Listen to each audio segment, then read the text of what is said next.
किस कैटेगरी से एडमिशन कराने में ज़्यादा बेनिफिट है, ईडब्ल्यूएस कैटेगरी से, डीजी कैटेगरी से, या फिर एक स्कीम होती है रीइंबर्समेंट स्कीम। तो किस स्कीम के अंदर आपको बेनिफिट मिलने वाला है, ईडब्ल्यूएस कैटेगरी में आपको क्या बेनिफिट मिलता है, डीजी कैटेगरी में आपको क्या बेनिफिट मिलता है, और रीइंबर्समेंट स्कीम के तहत आप क्या बेनिफिट पा सकते हैं। और साथ ही साथ क्या इस बार आधार कार्ड के साथ आपको डोमिसाइल सर्टिफिकेट भी सबमिट करना होगा एड्रेस के लिए। तो ये सारी जानकारी आपको इस वीडियो के अंदर मिलने वाली है।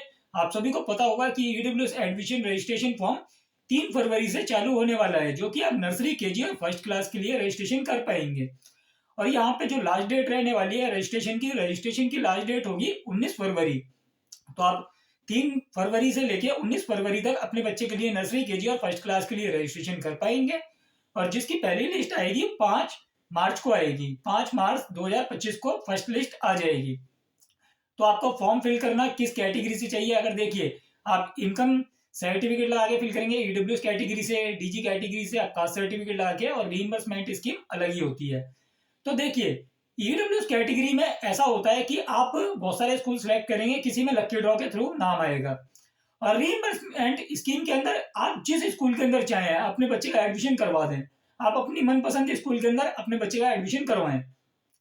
तो reimbursement scheme SC ST OBC minority category के लिए काम करती है।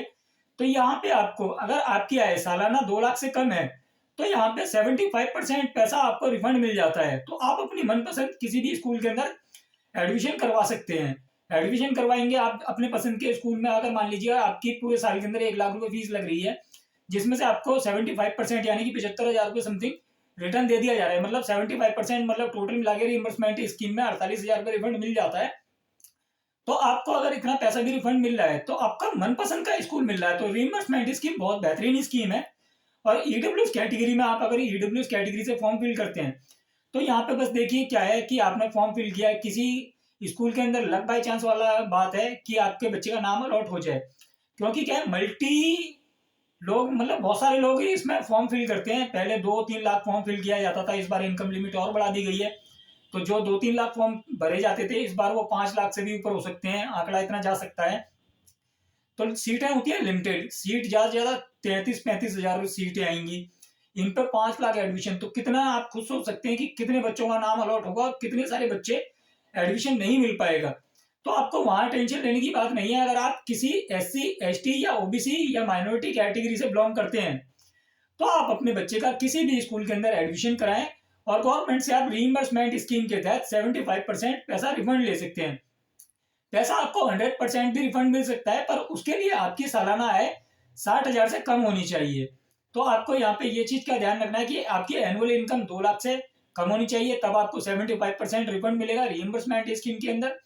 और अगर आपकी सालाना आय 60,000 रुपये है तो आपको यहाँ पे 100% फीस रिफंड मिल जाएगी।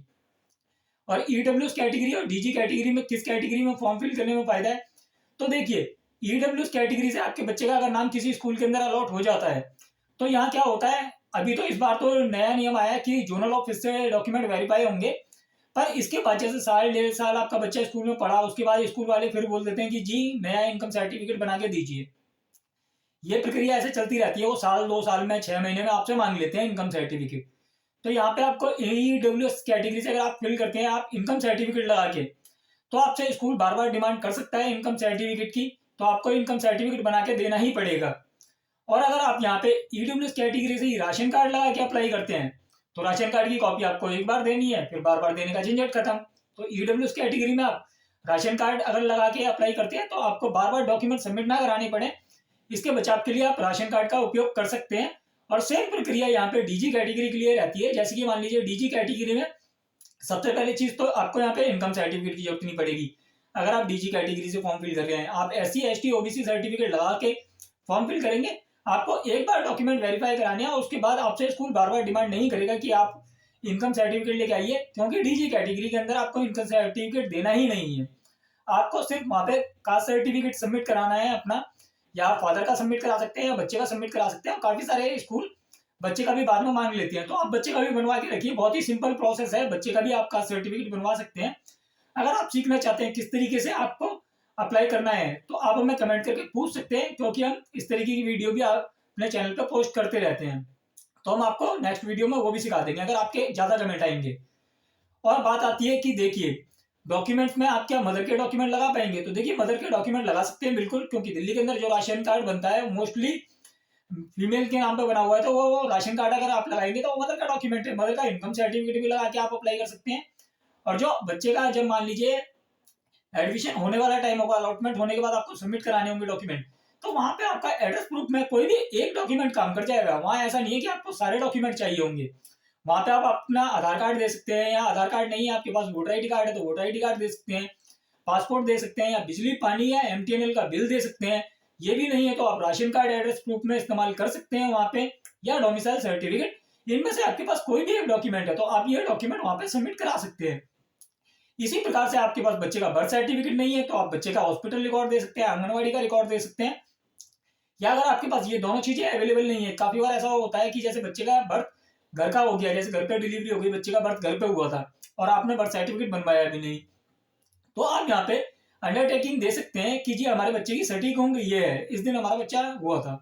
तो एक पेरेंट्स अपनी तरफ से अंडरटेकिंग दे सकते हैं, वो अंडरटेकिंग वैलिड होती है ईडब्ल्यूएस क्राइटेरिया के लिए। तो ये चीज हो गई। अगर आप इनकम सर्टिफिकेट बनवाना चाहते हैं तो अब काफी लोगों के माइंड में क्वेश्चन ये है कि इनकम सर्टिफिकेट कितने का बनवाएं।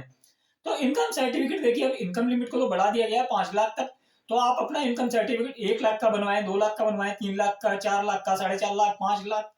5 लाख से अधिक नहीं होना चाहिए आपका इनकम क्राइटेरिया। 5 लाख के अंदर ही अंदर, यानी कि 5 लाख से लेस देन होना चाहिए आपका। तो आप कोई भी आप किसी भी इनकम सर्टिफिकेट को लगा के अप्लाई कर सकते हैं जो आपका 5 लाख से नीचे का हो। और इनकम सर्टिफिकेट आपका वैलिड होना चाहिए। इनकम सर्टिफिकेट के ऊपर लिखा होता है, मेंशन होता है कि इनकम सर्टिफिकेट जिस दिन अप्लाई करा था आपने, जब बन के आया तो बन के आने से 6 मंथ के लिए वैलिड होगा। तो आपका इनकम सर्टिफिकेट जब आप फॉर्म फिल करें तो आप चेक कर लें कि आपके इनकम सर्टिफिकेट की डेट वैलिड है या नहीं है। तो आशा करता हूं दी गई जानकारी आपको अच्छी लगी हो। जानकारी अच्छी लगी हो तो वीडियो लाइक करें, आपके मन में कोई क्वेश्चन हो तो कमेंट करके पूछें, वीडियो को अधिक से अधिक शेयर करें। धन्यवाद।